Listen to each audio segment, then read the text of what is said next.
আসসালামু আলাইকুম ওয়া রাহমাতুল্লাহি ওয়া বারাকাতুহু। প্রিয় দর্শক, আশা করি মহান আল্লাহর রহমতে সকলেই ভালো আছেন। সহিহ কোরআন শিক্ষা টিউটোরিয়ালের 10ম পর্বে আপনাকে স্বাগতম। আমাদের আজকের পর্বে থাকছে সূরা কাউসার।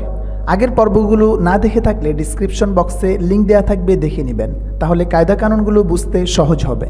চলুন শুরু করি। বিসমিল্লাহির রহমানির রহিম। নুন এবং মিমে তাসদিদ হলে গুন্না করে পড়তে হয়। এখানে নুনে তাসদিদ আছে, গুন্না করে পড়তে হবে। উপরে 3 আলিফ টানের চিহ্ন আছে। ইন না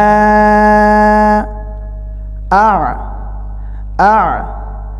প্রিয় দর্শক, এখানে আইন উচ্চারণ করার সময় মনে রাখতে হবে, কারণ অনেককেই দেখা যায় আও তয়না পড়তে। আও তয়না না পড়ে এখানে হবে আ তয় আ তয় আ তয় না। খাড়া জবর আছে, 1 আলিফ টেনে পড়তে হবে। কাল কাল কাউ। ওয়া উচ্চারণ করার সময় মুখ গোল করে পড়তে হবে। কাউ সা র।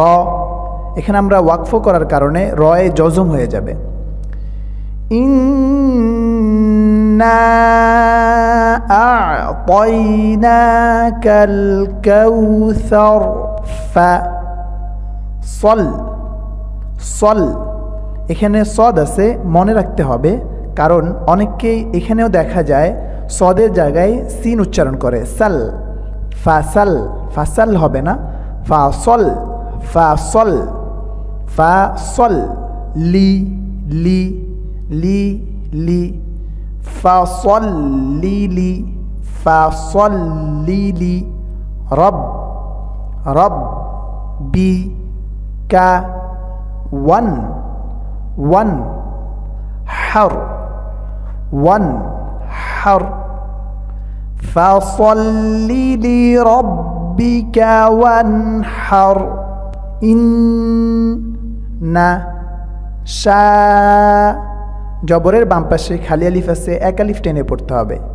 নি আ কা হু ওয়াল ওয়াল আব। বায়ে জজম আছে, কলকলা করে পড়তে হবে। অর্থাৎ আমরা জানি কলকলার হরফ 5টি, কফ ত বা জিম এবং দাল। এই 5 হরফে জজম হলে কলকলা করে পড়তে হয়। অর্থাৎ উচ্চারণটা এমন হবে আব আব তর। ইন্না শানিআকা হুয়াল আবতর। সম্মানিত দর্শক, আমাদের ভিডিওটি সম্পর্কে যদি আপনাদের কোনো মতামত থেকে থাকে তাহলে অবশ্যই আমাদেরকে কমেন্ট বক্সে জানাবেন। আল্লাহ তাআলা আমাদের সকলকে সহি শুদ্ধ করে কোরআন তেলাওয়াত করার তৌফিক দান করুক, আমিন।